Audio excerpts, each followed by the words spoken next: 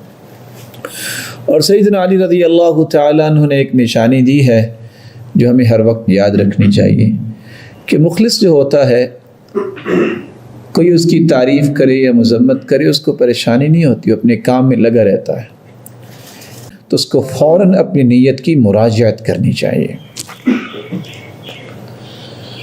دوسرا کام جو اس مبارک مہینے کے استقبال میں کرنا چاہیے اور اسی کیفیت کو ہی آگے لے کے ہمیں رمضان میں داخل ہونا ہے، ہمیں توبۃ نصوح، سچی توبہ کرنی ہے۔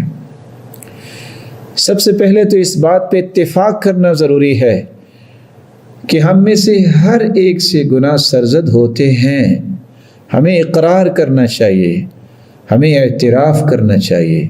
جب تک یہ اعتراف اور اقرار نہیں ہے اس وقت تک صحیح راستے کی نشاندہی ممکن نہیں ہے۔ اور جن لوگوں کا یہ رویہ بن جاتا ہے کہ میرے تو گناہ ہی کوئی نہیں، وہ کبھی معافی نہیں مانگتے اور وہ کبھی بھی اپنے راستوں کو منور نہیں کر سکتے۔ اس لیے یہ طے کرنا ضروری ہے، کل بنی آدم خطاء وخیر الخطائین التوابون۔ کائنات کا ہر فرد، آدم کی اولاد کا ہر فرد خطا کار، بہترین وہ ہے جو توبہ کر لے۔ اس لیے یہ تسلیم کر کے کہ مجھ سے بہت ساری خطائیں سرزد ہوتی ہیں، بہت سارے گناہ سرزد ہوتے ہیں، بہت ساری کمی اور کوتاہیاں ہیں میرے اندر، اور بہت ساری ایسی چیزیں جو ہوتے تو گناہ اور خطائیں اور غلطیاں ہیں، میں ان کی تعویل کر جاتا ہوں۔ اس لیے کتنے اچھے لوگ تھے وہ جو کہا کرتے تھے اللہم اغفر زلاتی وخطیئاتی وتأویلاتی، اے اللہ میری پھسلاہٹوں کو بھی معاف کر دے، میرے گناہوں کو بھی معاف کر دے اور میری تعویلات کو بھی معاف کر دے۔ سچی توبہ کرنے کے لیے ہمیں چند چیزوں کو اختیار ضرور کرنا چاہیے۔ اس توبہ کرتے وقت بھی ہمیں اپنی نیت کو خالص کرنا چاہیے۔ لوگوں کے سامنے استغفر اللہ کہنا بھی اچھا ہے تاکہ دوسرے لوگ بھی استغفر اللہ کہیں، لیکن اگر اکیلے بیٹھ کے آپ یہ کام کریں گے تو یاد رکھنا اس کی طاقت کچھ اور ہی ہوگی۔ اور یہ ایک حقیقت بھی ہے، دنیا میں ہر وہ چیز ریلائبل ہوتی ہے جس کے کوئی گواہ ہوتے ہیں، لیکن اللہ کے ہاں سب سے ریلائبل عمل وہ ہوتا ہے جس کا گواہ صرف بندے کا مالک ہو، کوئی اور گواہ نہ ہو۔ اس لیے خوبصورت وضو کرنے کے بعد 2 رکعتیں دل لگا کے پڑھی جائیں، قلب و قالب کو اللہ کی طرف متوجہ کر کے، اور پھر اللہ ذوالجلال کے سامنے اپنے ہاتھوں کو اٹھا کے خلوص نیت کے ساتھ دعا کی جائے۔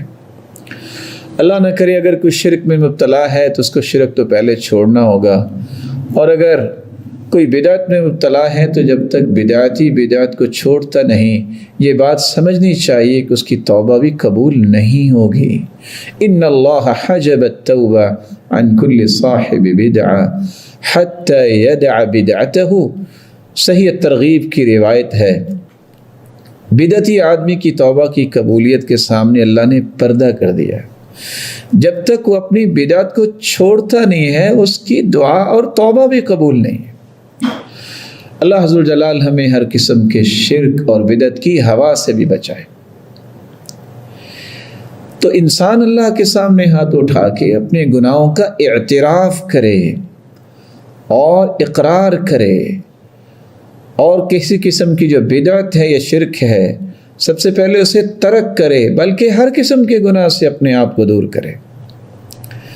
بندہ مومن جب گناہ کو ترک کر دیتا ہے تو پھر اس کی توبہ سمجھ میں آتی ہے۔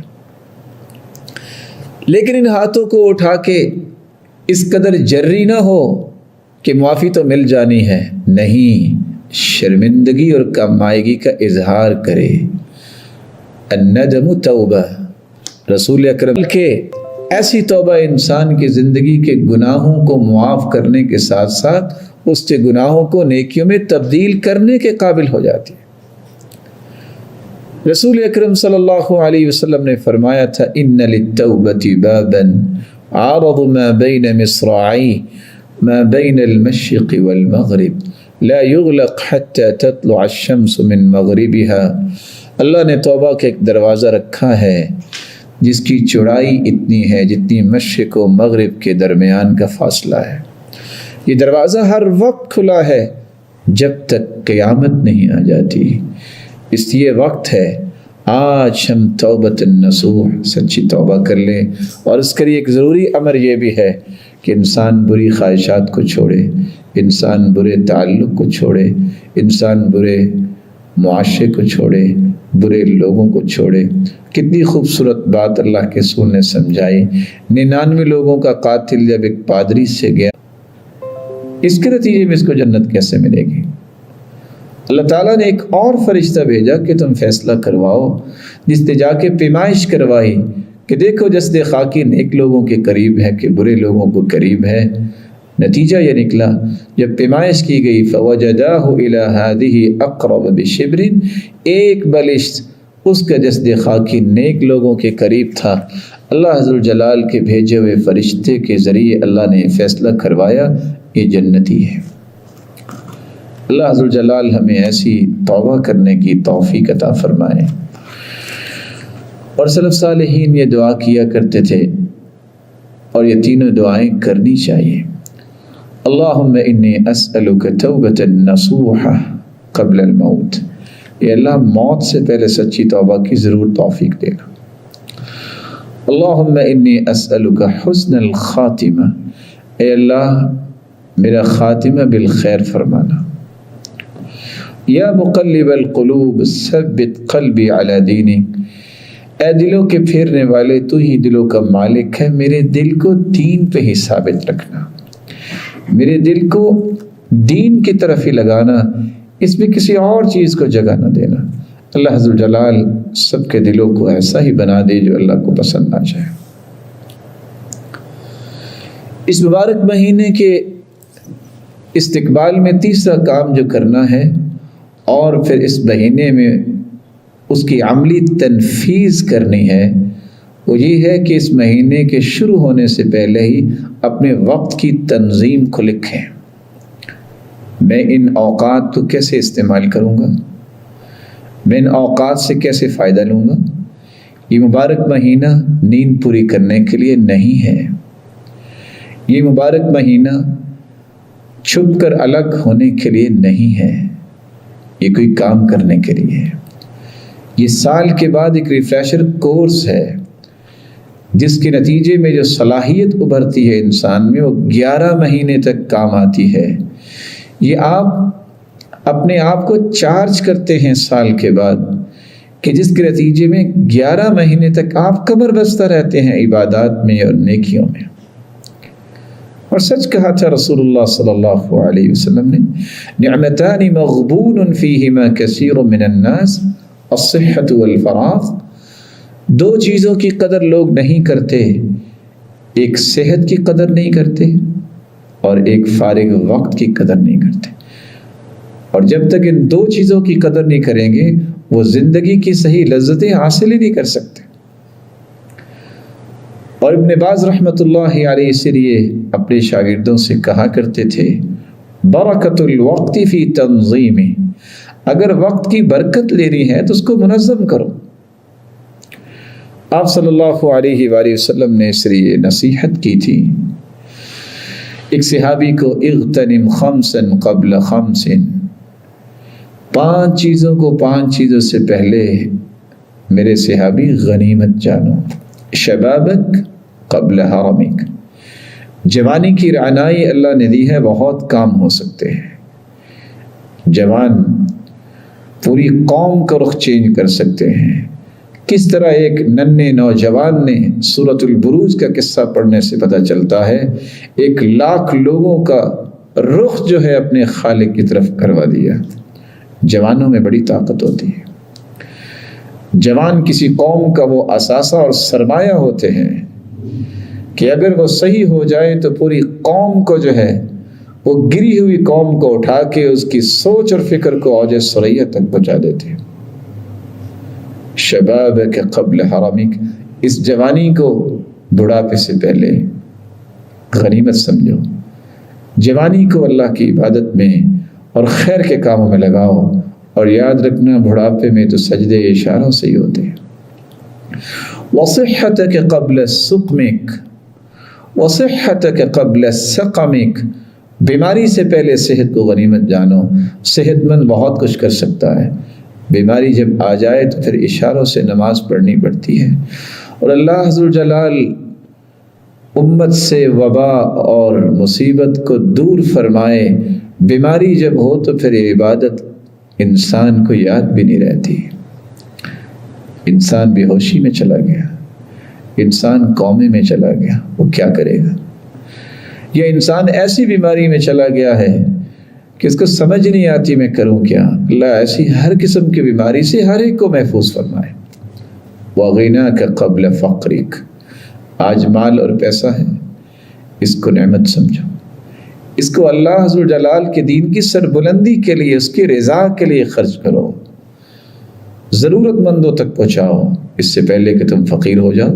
اس سے کوئی کام کر لو، یہ خرچ تو ہو جائے گا، یہ ضائع تو ہو جائے گا، جو غلط کاموں میں بھی لگاؤ گے، لیکن اس سے کوئی اچھا کام کروا لو۔ وَفِرَاغَكَ قَبْلَ شُغْلِكَ، آج فارغ وقت ہے، بلکہ اللہ تعالیٰ نے مدتوں کے بعد انسانوں کو فارغ کیا ہے، شاید کہ یہ سمجھ جائیں کہ اس فراغت کے وقت کو بھی نعمت سمجھیں، بہت کچھ کر سکیں گے اس فارغ وقت میں جو مشغولیت کے اوقات میں نہیں ہو سکتا۔ سب سے پہلے انسان کی شخصیت کو نکھارنے کا بہت خوبصورت موقع ہے، کوئی برڈن نہیں، کوئی الزامات نہیں ہے کہ میں نے یہ بھی کام کرنا ہے، یہ بھی کام کرنا ہے۔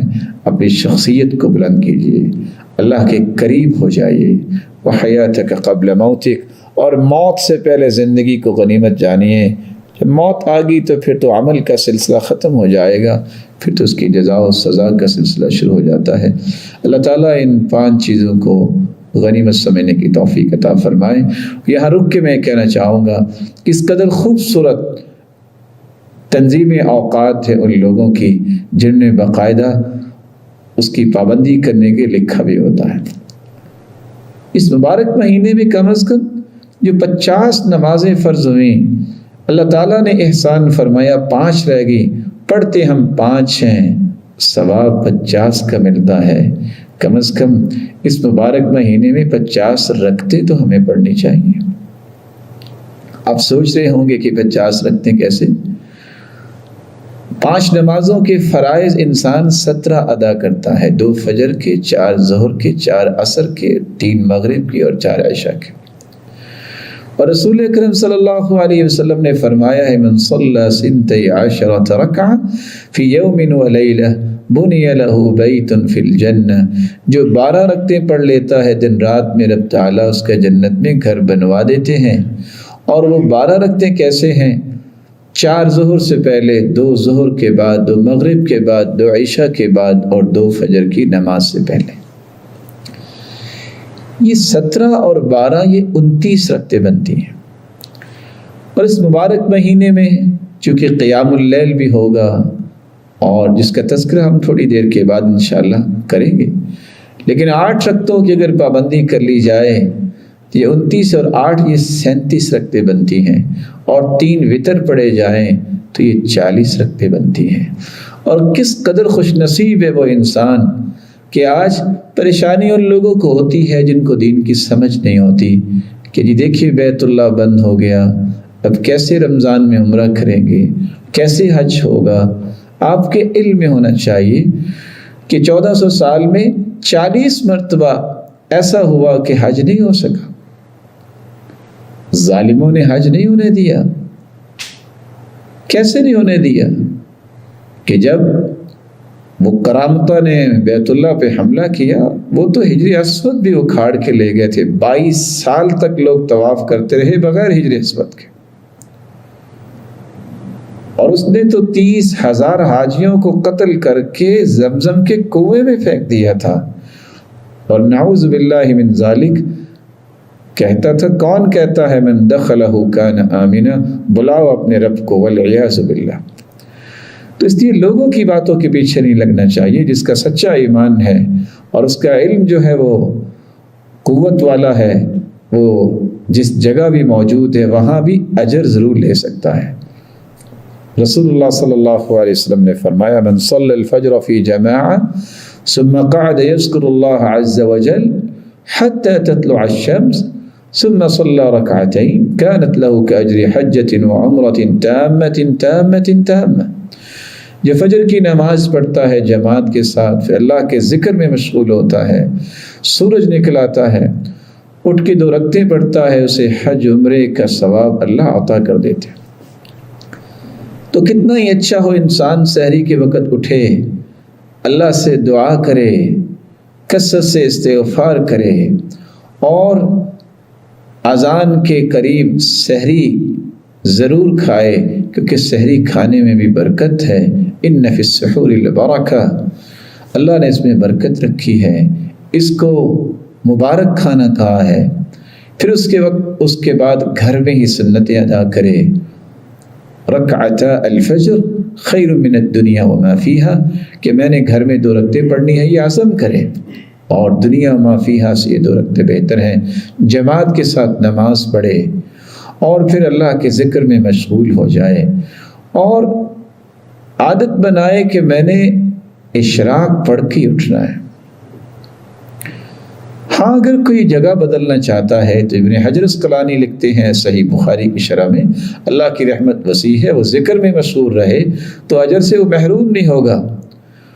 اس کے بعد رسول اکرم صلی اللہ علیہ وسلم نے ایک اور عمل بتایا ہے کہ اگر انسان چاشت کے وقت 2 رکعتیں پڑھ لیتا ہے تو 360 جوڑوں کا صدقہ ادا ہو جاتا ہے۔ چاشت کا وقت، ضحیٰ کا وقت اور صلاۃ الاوابین کا وقت، یہ تینوں ایک ہی نماز کے نام ہیں۔ جب گرمی کے موسم میں اونٹنی کا بچہ جب زمین پہ چلے تو اس کے پاؤں جلیں، صلاۃ الاوابین حین رمضت الفصال۔ اللہ عز جلال کے پیغمبر نے فرمایا جب اونٹنی کے بچوں کے پاؤں جلیں، یہ صلاۃ الاوابین ہے، خود اللہ کی طرف پلٹ کے آنے والوں کی نماز۔ اور حدیث کے الفاظ ہیں جو 4 رکعتیں پڑھ لیتا ہے، اللہ فرماتے ہیں اے آدم کے بیٹے ارکع 4 رکعات فی اول النہار اکفیک آخرہ، 4 رکعتیں دن کے شروع میں تم پڑھ لو، سارا دن میں تمہیں کافی ہو جاؤں گا۔ معمول بنائیے کہ اگر اس کے بعد آپ نے کوئی کام کرنا ہے تو پھر 4 وقت تھوڑا سا اپنے آپ کو ریلیکس کیجیے اور نماز کے لیے کھڑے ہو جائیے، یہ دوبارہ آپ کی قوت کو بحال کر دے گا۔ تو 42 اور 4 یہ جمع کر لیں تو یہ 46 رکعتیں بنتی ہیں۔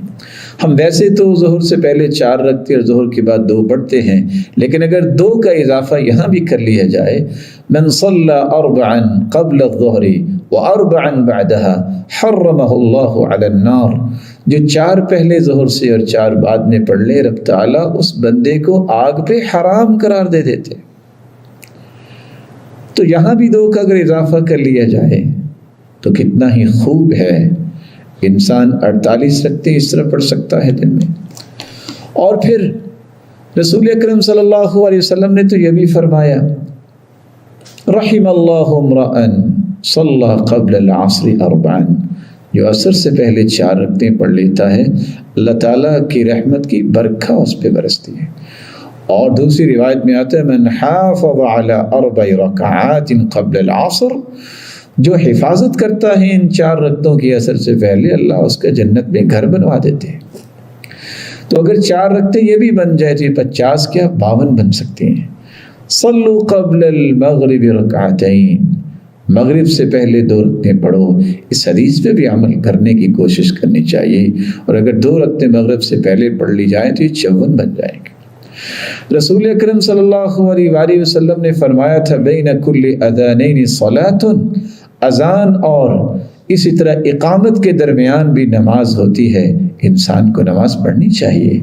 2 رکعتیں کھڑے ہو کے پڑھ لے، پھر دعا کر لے اور قرآن کی تلاوت کر لے، تو کس قدر یہ خوبصورت عمل ہے۔ اور آپ صلی اللہ علیہ وآلہ وسلم نے فرمایا تھا جو 4 رکعتیں عشاء کی نماز کے بعد اکٹھی پڑھ لے تو یہ تو ایسا ہے جیسے اس نے لیلۃ القدر میں 4 رکعتیں پڑھی ہیں۔ اللہ تعالیٰ ہمیں ان عبادات کو اختیار کرنے کی توفیق عطا فرمائے۔ چوتھا کام جو رمضان المبارک میں ہمیں کرنا ہے جو بہت ہی مہم ہے، بہت ہی ضروری ہے، جس سے ہماری ساری عبادتیں محفوظ ہو جائیں گی۔ ہم اپنی زبان کی حفاظت کریں۔ اس لیے تو سلف صالحین کا یہ طریقہ تھا، کان السلف اذا صاموا جلسوا في المسجد واقبلوا على تلاوة القرآن وقالوا نحفظ صومنا ولا نغتاب احدا۔ سلف صالحین جب روزہ رکھتے تو مسجدوں میں آ جاتے اور قرآن کھول کے بیٹھ جاتے اور کہتے ہم اپنے روزے کی حفاظت کرنا چاہتے ہیں اور غیبت سے بچنا چاہتے ہیں، ہم کسی کی غیبت نہیں کریں گے۔ اور حدیث نے کتنی خوبصورت بات کہی ہے، من لم يدع قول الزور والجهل والعمل به فلا حاجة لله في ان يدع طعامه وشرابه۔ جو جھوٹ بولنا نہیں چھوڑ رہا، جو جہالت کی گفتگو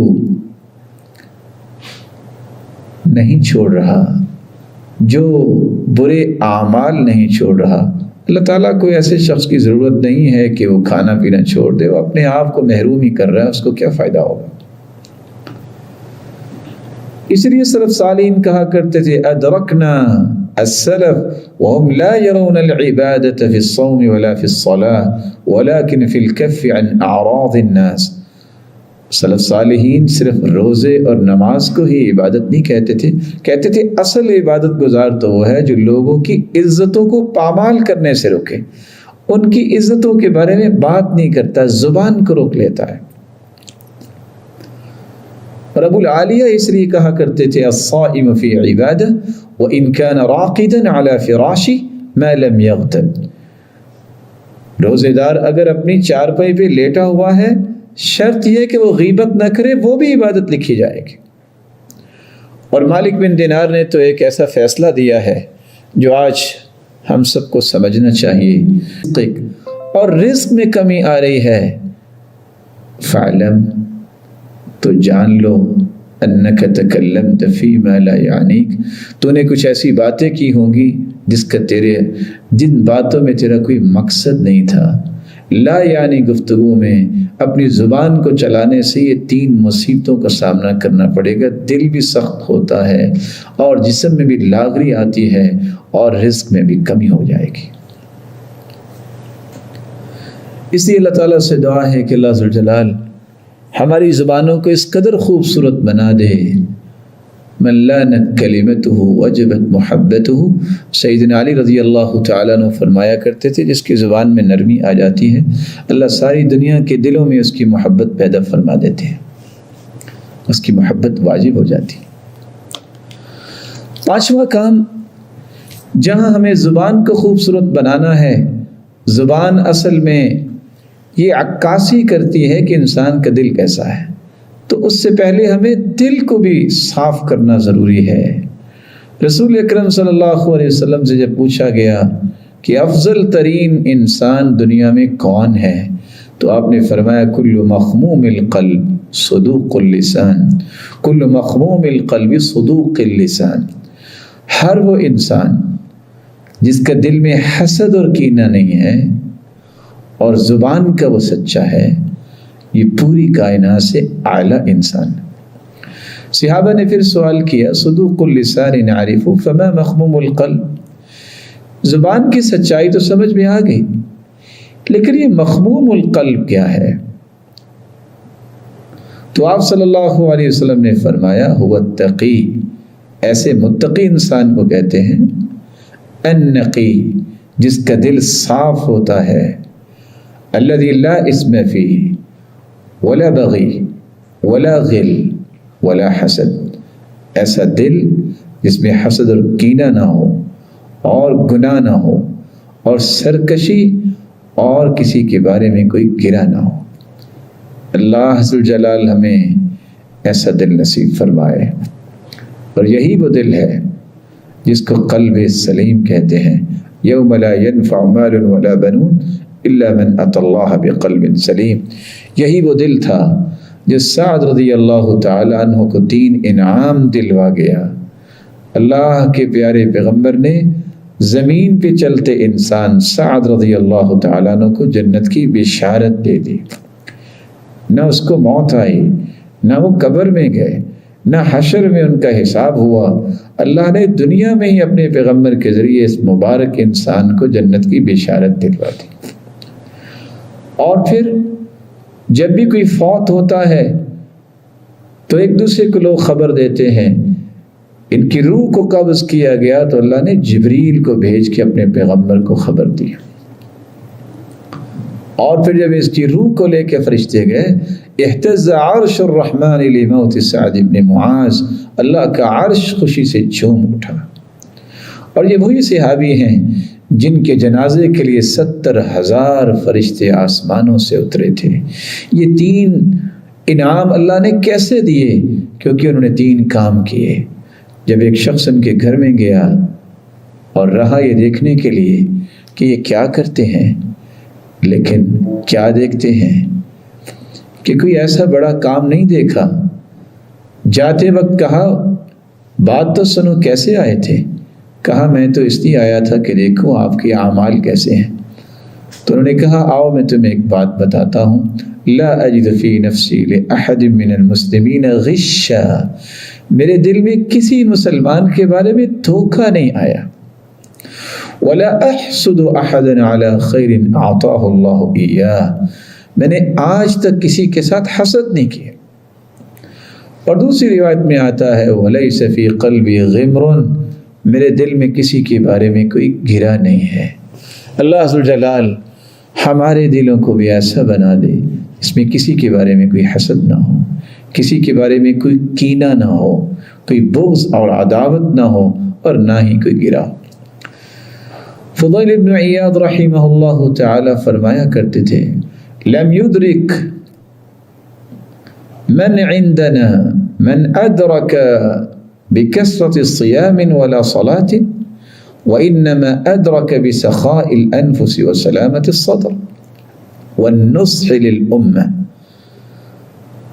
سلف صالحین کو اللہ نے یہ برکتیں کیوں دی جو آج روزے رکھ کے تہجدیں پڑھ کے بھی ہمیں نہیں ملتی؟ کیونکہ وہ دل کے سخی ہوتے، ان کے سینے بہت پیارے ہوتے، دل بہت خوبصورت ہوتے، اور وہ دنیا کے لیے خیر خواہ ہوتے، اور پوری امت کے ساتھ انہیں خیر خواہی کی.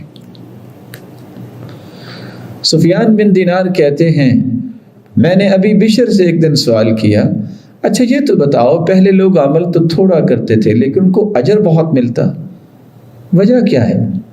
تو انہوں نے کہا لیست العبرۃ بکثرۃ صلاتہم ولا صیامہم ولا صدقاتہم، نہ تو انہوں نے زیادہ روزے رکھے نفلی، نہ عبادتیں کی، نہ صدقات دیے.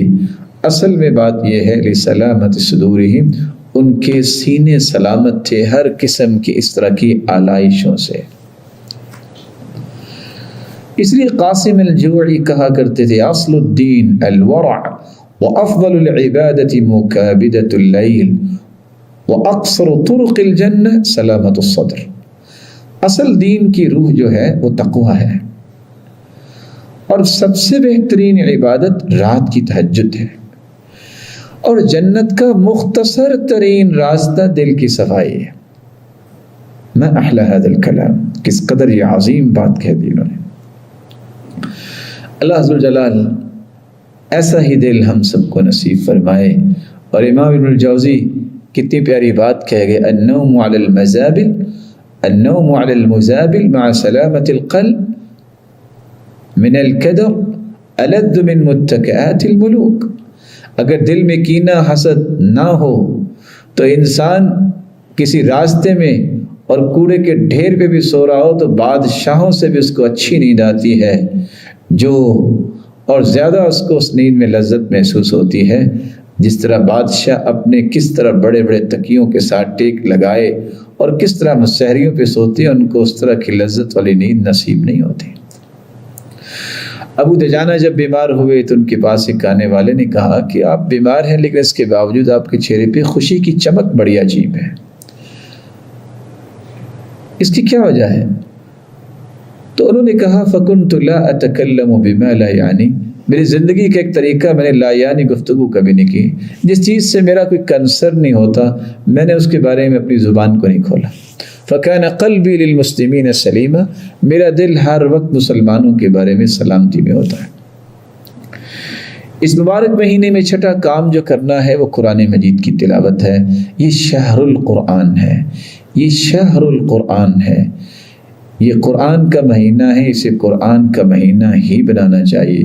کس طرح صحابی نے سوال کیا تھا میں قرآن کتنی دیر میں ختم کروں؟ آپ نے فرمایا 40 دنوں میں، پھر 30 دن میں، پھر 25 میں، پھر 20 میں، پھر 15 میں، پھر 10 دن میں، پھر 7 دن میں۔ پھر آپ نے فرمایا اگر تمہاری طاقت ہے تو تم 3 دن میں بھی ختم کر سکتے ہو۔ اقرأ القرآن فی 3 ان استطعت، صحیح الجامع کی روایت ہے 1155۔ اگر تمہاری ہمت ہے تو 3 دن میں بھی قرآن تم ختم کر سکتے ہو۔ عمر بن قیس کا طریقہ یہ تھا رحمہ اللہ، اذا دخل شعبان جب داخل ہوتا اغلق تجارت، اپنی تجارت کو کلوز کر دیتے، وتفرغ لقراءة القرآن، اور قرآن مجید کی تلاوت کے لیے اپنے آپ کو فارغ کر لیتے، اور ساتھ کہا کرتے تھے طوبى لمن اصلح نفسه قبل رمضان، خوش نصیب ہے وہ شخص جو رمضان المبارک سے پہلے پہلے قرآن سے اپنے نفس کی تہذیب کر لیتا ہے، اس کو خوبصورت بنا لیتا ہے۔ اور امام زہری رحمۃ اللہ علیہ ہو جاتے وَأَقْبَلَ عَلَى تِلَاوَةِ الْقُرْآنِ مِنَ الْمُصْحَفِ، اور قرآن مجید کھول کے تلاوت کرنے میں اپنے آپ کو لگا لیتے۔ اور کس کس انداز سے سلف صالحین نے قرآن سے تعلق رکھا، کیسے ہر 2 راتوں میں قرآن مجید اسود مکمل کر لیا کرتے تھے۔ اور قتادہ کا یہ معمول تھا کہ 7 دن میں قرآن مکمل کرتے، اور رمضان میں ہر 3 دن میں قرآن مکمل کرتے، اور آخری عشرہ جب آ جاتا تو ہر روز ایک قرآن مکمل کرتے۔ اللہ عز و جلال ہمیں بھی قرآن مجید کو زیادہ سے زیادہ پڑھنے کی توفیق عطا فرمائے۔ ایک بڑا آسان سا طریقہ ہے، وہ بھی میں آپ کی خدمت میں پیش کر دیتا ہوں۔ 5 نمازیں ہیں مردوں کے لیے، اور عورتوں نے بھی اپنے گھروں میں یہ سسٹم بنایا ہے جو ام حمید رضی اللہ تعالی عنہا نے بنایا تھا، جو اللہ کے رسول کے پاس آئیں تو اللہ کے رسول نے فرمایا ام حمید میں جانتا ہوں تم میرے ساتھ مسجد میں نماز پڑھنے کو پسند کرتی ہو، لیکن میری مسجد میں جو نماز عورت پڑھتی ہے وہ اگر اپنے گھر کے پاس مسجد میں نماز پڑھے گی اس کو زیادہ ثواب ملے گا، اور اپنے گھر میں کے پاس جو مسجد ہے اس میں نماز پڑھنے والی عورت کو